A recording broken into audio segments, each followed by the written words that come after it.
Госпожа Иванова. Да. Са нашите помагачи и нашите учители. Значи, момент от лятото ми е най-добрият момент, когато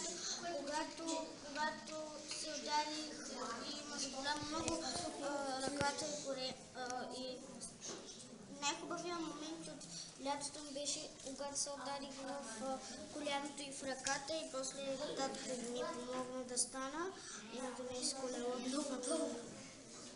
Приятелите, с които се запознах днес, това лято, бяха едно момче Павел, нали, едно момиченце на 3 годинки Ивонка и една Мариела. Се запознах с тях, като бях при майка ми на работата. Защото да порасна повече и да науча много повече неща.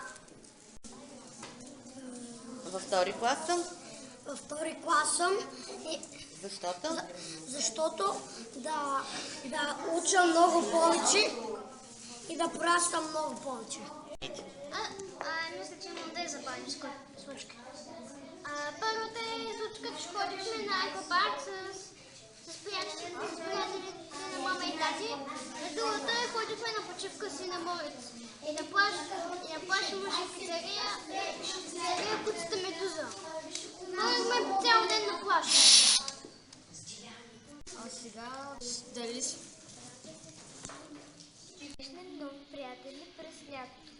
Аз срещнах една нова приятелка, тя се казва Деси. И когато отивам в един парк, вие всеки път си играем с нея.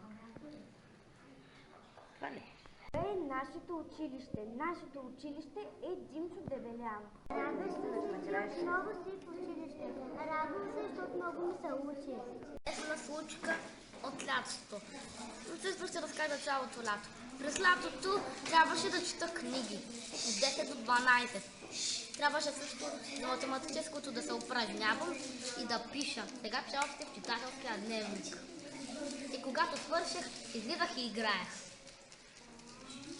Във втори Б клас. Когато прочетох през лятото, се казва Приказен свят и имаше много интересни приказки. Интересната ми случка през лятото беше, когато отидох в къщи, мама каза: Поля, започни да четеш. Аз почнах и ми беше много интересно, сякаш през целия си живот съм чела. През лятото толкова хубаво беше, защото толкова приказки прочетох от приятели от средата, че направо много забавно беше като четях. Та ми случка през лятото е, четах топка и паднах и малко изгуби се дали. По-ново и интересно прочете през лятото. Пипи дългото чорапче. Четах я, толкова много ми отне почти цялото лято. Но все пак успях да я прочета. Разкажи.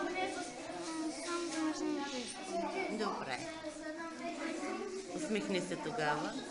Хубаво ли е в училище? Защото искам да получа добро образование.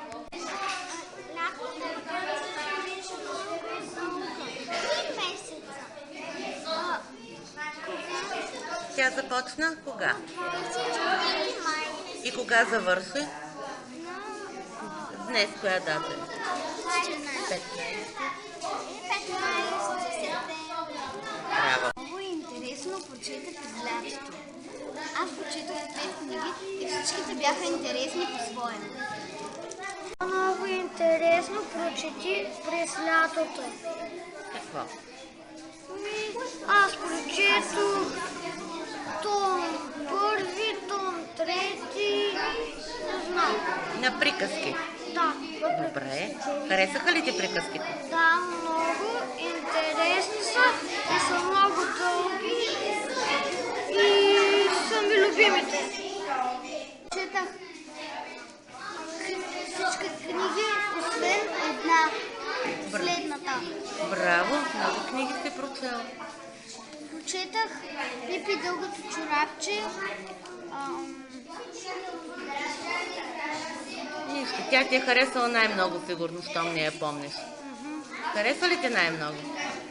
Не, просто, защото беше много дълга и затова я прочетах първа. Да имам повече време. Да ми стигне за други. Прочетах също 5 приказки. И... Браво, браво. Айде сега усмивка. По-голяма усмивка. Още по-голяма усмивка. Браво!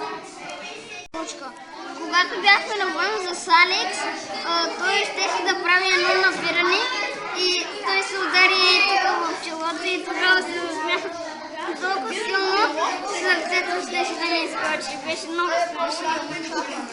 Си отново си в училище. Защо? Казвам, че съм в училище, защото ще науча повече неща и защото следващите класове ще стана по-умна.